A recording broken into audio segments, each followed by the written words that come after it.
صدر ذی وقار، احباب دانش اور کارواں عمل کے باشعور ساتھیوں، آج میری تقریر کا عنوان ہے یوم آزادی پاکستان۔ صدر محترم، یوم آزادی پاکستان ہر سال 14 اگست کو پاکستان میں آزادی کے دن کی نسبت سے منایا جاتا ہے۔ یہ وہ دن ہے جب پاکستان 1947 کو طویل انگلستان کی غلامی سے آزاد ہو کر معرض وجود میں آیا۔ 14 اگست کا دن ملک بھر میں سرکاری سطح پر قومی تہوار کے طور پر بڑے دھوم دھام سے مناتے ہیں، کیونکہ ہمیں اس آزادی کی قدر و قیمت کا اندازہ ہے۔ اس دن ہم سب اسی لیے اپنا پرچم اٹھا کر لہراتے ہیں، بلند کرتے ہیں، کیونکہ ہم اپنے قومی محسنوں کو خراج تحسین پیش کرتے ہیں۔ اس دن پرچم ملک بھر کی اہم سرکاری عمارات پر چراغاں کیا جاتا ہے۔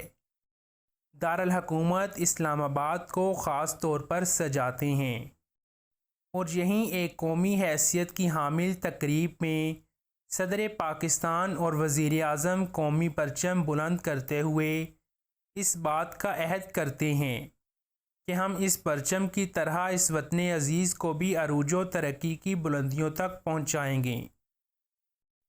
ان تقاریب کے علاوہ نہ صرف صدارتی اور پارلیمانی عمارات پر قومی پرچم لہرایا جاتا ہے، بلکہ پورے ملک میں سرکاری اور نیم سرکاری عمارات پر بھی سبز ہلالی پرچم پوری آب و تاب سے بلندی کا نظارہ پیش کرتا ہے۔ یوم استقلال کے روز ریڈیو، ٹیلی ویژن اور انٹرنیٹ پر براہ راست صدر اور وزیر اعظم پاکستان کی تقاریر کو بھی نشر کیا جاتا ہے، اور اس عہد کی تجدید کی جاتی ہے کہ ہم سب مل کر اس وطن عزیز کو ترقی، خوشحالی اور کامیابیوں کی بلند سطح پر لے جانے کا عزم کرتے ہیں۔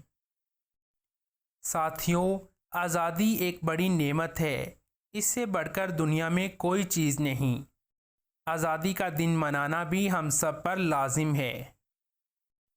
صرف مسلمان ہی نہیں، بلکہ غیر مسلم بھی یوم آزادی پاکستان جوش و خروش سے مناتے ہیں، کیونکہ یہ جناح کا پاکستان ہے، جہاں تمام مذاہب کے ماننے والوں کو مکمل مذہبی آزادی حاصل ہے۔ آزادی بہت بڑی نعمت ہے، اور اس کی حفاظت ہماری اجتماعی اور قومی ذمہ داری ہے۔ اگر آزادی کی نعمت کو جاننا اور پہچاننا ہے تو فلسطین کی عوام سے پوچھو، اگر آزادی کی نعمت کو پہچاننا ہے تو مظلوم کشمیریوں سے پوچھو، غزہ کی عوام سے پوچھو، برما کی عوام سے پوچھو۔ اس لیے آزادی کی قدر کرو اور اپنے ملک کی ترقی کے لیے کوشاں ہو جاؤ۔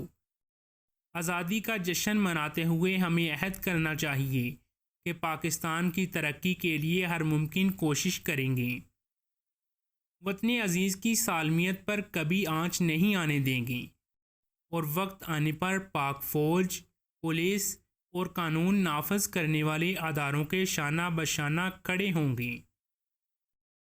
ہم عہد کرتے ہیں کہ اپنے ملک کے لیے کسی بھی قربانی سے دریغ نہیں کریں گے۔ آؤ ساتھیوں، عہد کریں، اس ملک کی فلاح و بہبود کے لیے دن رات کام کریں گے، اس مقام تک لے جائیں گے جو علامہ اقبال کا خواب تھا۔ اس شعر پر اجازت چاہوں گا۔ خدا کرے میری ارض پاک پہ اترے وہ فصل گل جسے اندیشہ زوال نہ ہو۔